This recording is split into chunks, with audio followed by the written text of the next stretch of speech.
सत्संगत जी प्रेम से कहना, सत्संग में बीती हुई तमाम घड़ियाँ वही मुबारक होती हैं, वही शुभायमान होती हैं। तो इसलिए भक्त जहाँ पर भी उपस्थित होते हैं इस सत्य के नगमे गाते हैं, इस सत्य की चर्चा करते हैं, इस सत्य की तरफ अग्रसर होने के लिए प्रेरणा देते हैं। तो इसलिए इस भाव से युक्त होकर जो भी लम्हे, जो भी घड़ियाँ बीतती हैं वही मुबारक होती हैं। तो इसी तरह से ये सच को जन जन तक पहुँचाने के लिए, हर आत्मा का नाता परमात्मा से जोड़ने के लिए भक्त कितने जतन करते हैं, कितने प्रयास करते हैं, कितने परोपकार करते हैं, ताकि कोई भी वंचित ना रह जाए इस जन्म का लाभ जो ना प्राप्त कर पाए। क्योंकि ये सबसे बड़ा लक्ष्य इस जीवन का यही है कि अपने मंजिल मकसूद को प्राप्त करना। ये प्रभु परमात्मा, ईश्वर निराकार पारब्रह्म परमात्मा जो एक ही है, जो सर्वत्र समाया हुआ है, जिसकी अंश आत्मा है, आत्मा जो हर घट में बसती है। तो इसलिए हर आत्मा का कल्याण इसी से होता है जो महापुरुषों ने विधि युगों युगों से बताई है कि जब तक आत्मा इस परम अस्तित्व अपने मूल की पहचान नहीं करती, यानी कि अगर आत्मा ज्ञानता में है तो आत्मा को मोक्ष और मुक्ति प्राप्त नहीं होती है। ये आत्मा का सफर जो चलता आ रहा है, जिस्मों से लेकर योनियों से योनियों का सफर, और जब इंसानी जन्म मिलता है तो इसको मुबारक जन्म माना जाता है, क्योंकि यही जन्म प्राप्त होना एक सुनहरी अवसर के रूप में देखा जाता है, जबकि आत्मा की बात बन सकती है, जब आत्मा अपनी पड़ाव मंजिल तक पहुंच सकती है। और इसीलिए महापुरुषों ने इस इंसानी जन्म की कदर करने के लिए कितने कितने वचन कहे हैं कि हीरे जैसा जन्म है, लेकिन हीरे जैसा जन्म तो मिला, लेकिन ये नाता ना जुड़ा, ये जागृति ना आई, तो फिर कहते हैं कि कौड़ी बदले जाए। फिर यही हीरे जैसा जन्म, इसका मूल्य पड़ जाता है कौड़ी। तो ये कौड़ी कीमत किस कारण पड़ी इस जीवन की? इसलिए पड़ी क्योंकि इंसान ने वो कदम नहीं उठाए, इसने अपने कदम इस सच की तरफ नहीं बढ़ाए, इसने ब्रह्म ज्ञानियों का संग करके ये सच्ची दौलत की प्राप्ति नहीं की, ये भ्रम नहीं मिटाए, ये उजाला नहीं आया। तो इसलिए ये हीरे जैसा जन्म ये कौड़ियों के भाव चला गया। हर इंसान जिसको ये जन्म मालिक ने बख्शा, हर इंसान के लिए सुनहरी अवसर है, और इतना दुर्लभ है ये जन्म कि जैसे पेड़ की टहनी पर फल लगकर जमीन पर गिर जाते हैं और लाख कोशिश करने पर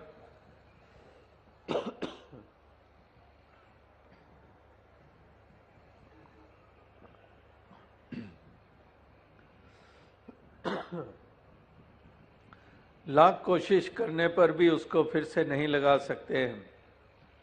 तो ऐसा दुर्लभ जन्म प्राप्त कर लेने के बाद अगर इंसान ये काम ना करे तो उसको मंदभागा कहा जाता है। उसको क्या कहा जाता है कि इसकी कैसी की एक इसके भाग्य है।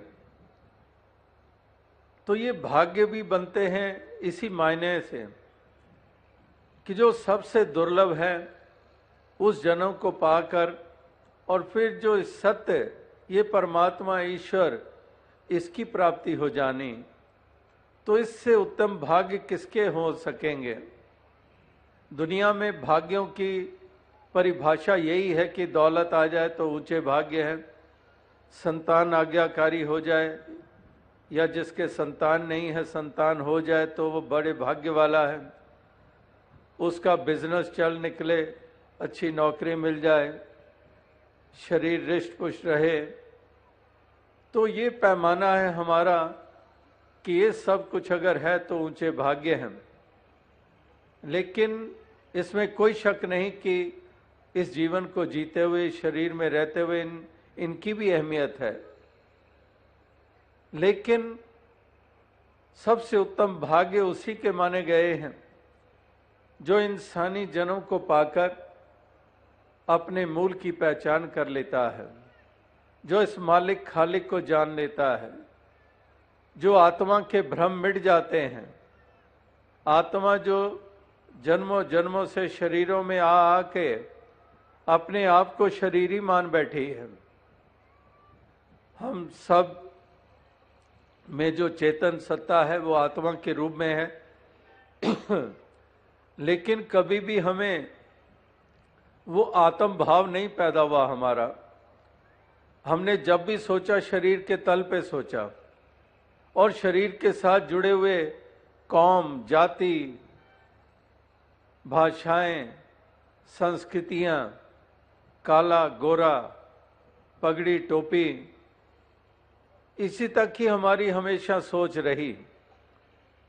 ये कभी भी हमारे ख्याल में नहीं आया कि मैं मूलतः आत्मा हूं।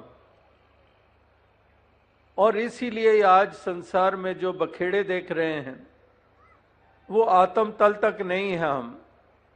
हम केवल जिस्मानी और जिस्म के साथ जुड़ी हुई पहचाने, उनको इतनी अहमियत देते चले गए कि जो मूल था वो तो अलोप हो गया, और जिसका उस रूप में महत्व नहीं है उसको हम बहुत महत्ता देते चले गए। और उसी के कारण संसार में इंसान और इंसान का टकराव, जाति पाति को लेकर, जब आत्मा एक ही परमात्मा की अंश, और परमात्मा जो मूल है आत्मा का, उसकी कोई जाति नहीं है, तो फिर उसकी अंश की भी जाति नहीं है। लेकिन हम कदम कदम पर जाति पाति की दीवारें खड़ी करते हैं, और दूसरी तरफ पढ़ते भी हैं कि जाति पाति पूछे नहीं कोई, हर को भजे सो हर का होई।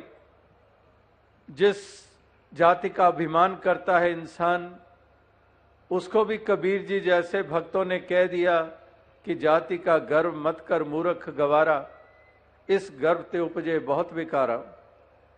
कि जाति का अभिमान और गर्व करना, कहते हैं ऐसा जो करता है वो मूर्ख है। जाति का गर्व मत कर मूर्ख गंवारा, मूर्ख भी है और गंवार भी है।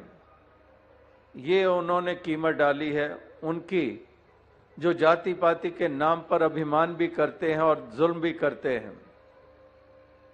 तो जाति पाति पूछे नहीं कोई, हर को भजे सो हर का होई। तो वास्तविकता में हरि की प्राप्ति हो गई, आत्मा को मूल की प्राप्ति हो गई, तो फिर ये बखेड़े समाप्त हो गए।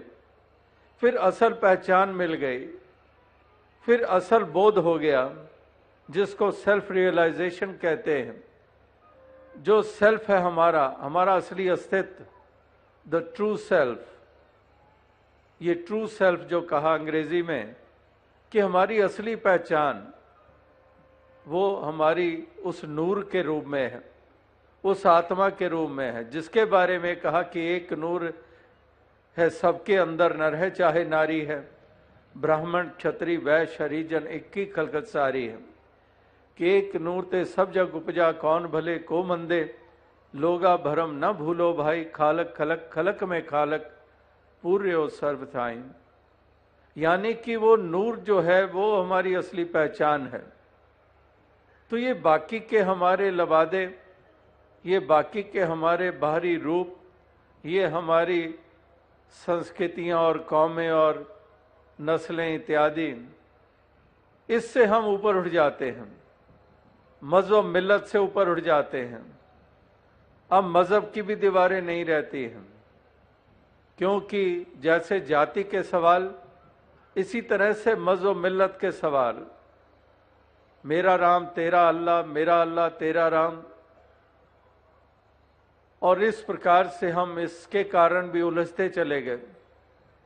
ये हमें बोध ही ना हुआ कि राम वही है जो अल्लाह है, और अल्लाह वही है जो राम है, गॉड वही है जो अकाल पुरख है, जिसको अनंत नाम दिए गए, क्योंकि अनंत गुणों का मालिक है, और अनंत गुणों का मालिक है ये प्रभु परमात्मा, इसलिए इसके नाम भी अनंत हैं। जिसको जो जो भी गुण प्रोमिनेंटली भासता चला गया, महसूस होता चला गया, वो उसको वही नाम देते चले गए। इसीलिए कबीर जी ने भी कहा कि काशी काबा एक है राम रहीम, मैदा एक पकवान बहु बैठ कबीरा जीम। कि मैदा तो एक ही है, लेकिन नाना प्रकार के पकवान बन रहे हैं। इसी तरह से मूलतः तो ये परमात्मा है, और यही एक हर घट में बसता है, और इसने जो सृजना की है, ये जो रूप बनाए हैं, ये भिन्न भिन्न है। जैसे सुराही हो, घड़ा हो, अब उनमें मट्टी तो एक जैसी ही लगी है, लेकिन उसको अलग अलग रूप दे दिए गया। तो मुस्लिम होकर भी फिर वो उस रूप में सवाल नहीं खड़े करते, वो हिंदू होकर भी वो सवाल मज़हब मिल्लत का नहीं खड़ा करते, वो सिख होकर भी वो सवाल खड़ा नहीं करते, वो यहूदी होकर, ईसाई होकर वो सवाल खड़ा नहीं करते। जिनको ये बोध हो जाता है, और अगर ये सवाल हैं और इन्हीं के आधार के ऊपर मार काट, जुल्म और सितम, निर्दयता, मजहब का नारा बुलंद करके, पीरों पैगंबरों का नारा बुलंद करके मासूमों की जानें ली जा रही हैं, तो ये प्रमाण पत्र हैं कि अज्ञानता में रह रहे हैं वो लोग। दूर का भी वास्ता नहीं ज्ञान से, दूर का भी वास्ता नहीं सच्चे धर्म से, कोई पहचान उनको नहीं हुई, अज्ञानता ही ढो रहे हैं, अंधेरा ही ढो रहे हैं, और अपना बोझ और बढ़ाते चले जा रहे हैं। तो ये आज के ये फैसले नहीं हैं कि आज यहाँ इस मंच से कहे जा रहे हैं। ये युगों युगों से जितने भी भक्तों, महापुरुषों के, वलियों, गुरु, पीर, पैगंबरों के जो वचन आए हैं, वो वही एक फैसलों के रूप में हैं, वही पैमाने हमारे सामने रखते आए हैं कि इसके ऊपर जो खरा उतरेगा वही सच्चा धर्मी होगा, वही सच्चा इंसान होगा, वही इंसान होने की पहचान रखने वाला होगा, वही सच्चा धर्मी होगा जिसमें कदूरत और वैर और ईर्ष्या की आग नहीं जल रही होगी, जिसमें दया करुणा का भाव होगा। वो सच्ची धर्मी होने की पहचान बनाएगा। इसी तरह से जो आदमियत है, जो इंसानियत है, वो वास्तविकता में हमें वो पहचान प्रदान करती है जिसमें ये भाव होते हैं, ये गुण होते हैं, जो नफरतों की आग में जलते जलाते नहीं हैं, जो प्यार भरे हृदय से युक्त होते हैं, जो प्यार ही देते चले जाते हैं, जिनके मन में किसी के प्रति मलाल नहीं होता है, जो किसी के प्रति जलन और घृणा की भावना नहीं होती है, वो वास्तविकता में इस प्रभु के बंदे जानकर हर किसी के लिए शुभकामना करते हैं, भलाई की कामनाएं करते हैं। उनके हृदय में ये भाव होते हैं कि सबका भला करो भगवान, सबका सब विधि हो कल्याण। अब जब सब शब्द का इस्तेमाल हुआ, इससे किसको बाहर निकालेंगे? सबका भला करो भगवान। अब छोटे से बच्चे को भी जो क्लास में पढ़ता है, उससे ही पूछ लें कि सब का मतलब क्या होता है। वो बच्चा कभी भी कहेगा कि सब का मतलब पंजाबी होता है, सब का मतलब सिंधी होता है, गुजराती होता है, सब का मतलब मराठी होता है, सब का मतलब मुसलमान होता है, सब का मतलब सिख होता है। नहीं, वो बच्चा भी जानता है कि सब का मतलब सब होता है। तो अगर यहां महापुरुषों के कथन ये हैं कि सबका भला करो भगवान, तो क्या उनका मतलब ये था कि मैं जिस कौम से हूं केवल उनका भला हो भगवान? जिस भाषा को मैं बोलता हूं वही भाषा को बोलने वाले का हो कल्याण? जिस पैगंबर को मैं मानता हूं उसी पैगंबर को जो मानने वाले हैं उन्हीं का भला हो? नहीं, सब का मतलब सब होता है। सब आए सेक में डाल पात फल फूल, कबीरा पीछे क्यों रहे गह पकड़ा जब मूल। तो इसीलिए इसी आधार के ऊपर ही सबके लिए भलाई की कामनाएं हुई। जहां पर ये ज्ञान था, जहां पर ये बोध था, वहीं पर से ही ये प्रार्थनाएं उपजी हैं। इन प्रार्थनाओं का जन्म वहीं से हुआ है जहां पर ये बोध था, जहां ये ज्ञान था। चाहे वो सतयुग में हुआ, चाहे त्रेता में, चाहे द्वापर में, या कलयुग में। ये अज्ञानता वालों से कभी भी ये प्रार्थनाएं हम तक पहुंचनी नहीं थी। अगर अज्ञानता वालों के वश में होती, ये ज्ञान वालों के द्वारा ही हुई। अगर अज्ञानता वालों के द्वारा होता तो कहीं पर भी ये एक उज्जवल पहलू संसार के सामने ना आता। जल भी राम थल भी राम कह रहा है और हिरण्यकश्यप कहता है कि ये बच्चा ये राम का नाम क्यों लेता है। इसकी जुबान से ये निकलना चाहिए कि जल भी हिरण्यकश्यप थल भी हिरण्यकश्यप। तो अगर हिरण्यकश्यप से हम उम्मीद नहीं कर सकते कि वो सबका भला करो भगवान वो कहेगा या मानेगा या उसके भाव हैं, ये तो प्रहलाद ही के ही भाव हो सकते हैं। तो यानी कि जो भी सबकी भलाई की कामनाओं और सबका भला करने के लिए जो प्रयास और जतन है, उसके पीछे ये ज्ञानी जनों का ही ये कार्य है, ये ज्ञानी जनों की ही देन है। तो इसलिए महापुरुष संत जन एहसास कराते हैं कि हमारे भी वही भाव बन जाएंगे अगर हम भी ब्रह्म ज्ञानियों की तरह हम भी इस ब्रह्म की प्राप्ति कर लेंगे और भ्रम की समाप्ति कर लेंगे। क्योंकि ब्रह्म की प्राप्ति के बगैर भ्रम की समाप्ति नहीं होती है। एक भ्रमों से निजात तभी मिलता है, दीवारों का गिरना तभी संभव है, दूरियों का मिटना तभी संभव है जबकि ब्रह्म की प्राप्ति हो जाती है।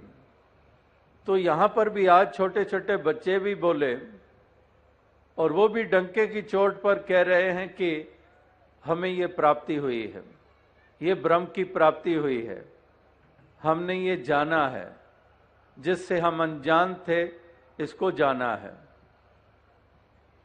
हमने पाया है, जिसको पाने से लोक और परलोक संवर जाता है। हमने वो पाया है जो मीराबाई ने पाया, हमने वो पाया है जो कबीर जी ने पाया, हमने वो पाया है जो तुकाराम जी ने पाया। और यही प्राप्ति हर किसी के हिस्से में हो, इसीलिए भक्तजन ये प्रयास कर रहे हैं, इसीलिए जन जन तक ये आवाज दे रहे हैं, जन जन तक को एहसास करा रहे हैं कि इंसानों सोचो, केवल पढ़ने पढ़ाने तक सीमित मत रहो, केवल पठन पाठन तक सीमित ना रहो। कबीर जी ने भी इस मंजिल को पाया तो वो भी फिर उसी काशी नगरी में, जैसे यहाँ हरिद्वार ऋषिकेश के तट हैं, इसी तरह से वाराणसी का भी वो बनारस का भी, वहाँ पर भी उस तट के ऊपर बैठे हुए लोग नाना प्रकार के पठन पाठन करने वाले, नाना प्रकार के जाप करने वाले। तो कबीर जी उन्हीं को संबोधित होकर वो भी उनको यही बता रहे हैं, उनको यही पैगाम दे रहे हैं कि जैसे मैंने जाना है तुम भी जान लो। और मैं अब जान गया हूं और जानकर अब मैं इसकी महिमा गा रहा हूं, अब जानकर इसकी स्तुति कर रहा हूं। अब मैंने जाना है तो मुझे वो दृष्टि मिल गई है और तुम अभी तक भी वहीं तक सीमित हो। तुम वहीं तक ही अभी खड़े हो जहां पहले खड़े थे, आज भी वहीं खड़े हो। तुम उस रुतबे को नहीं पा सके हो जो गुरु की कृपा के द्वारा मुझे मिल गया है। मुझे वो नज़र दे दी है। अब नज़र ऐसी मिली है जिसके द्वारा मैं इस सत्य को देख पा रहा हूं और घट-घट में इसकी उपस्थिति देख पा रहा हूं। तो इसलिए कबीर जी के वचन आए सबके सामने कि बैठा पंडित पढ़े पुराण, बिन देखे का बरे करे बखान। तू कहे कागज की लेखी, मैं कहूँ आंखन की देखी। तो इसीलिए कबीर जी ने कहा कि मैं आंखों देखी कह रहा हूं और तू कहे कागज की लेखी, कि तुम केवल अब पठन पाठन तक ही सीमित हो। तुम पढ़ रहे हो, उच्चारण कर रहे हो, लेकिन जिसकी महिमा गा रहे हो उसका पता ही नहीं है, उसका मालूम ही नहीं है।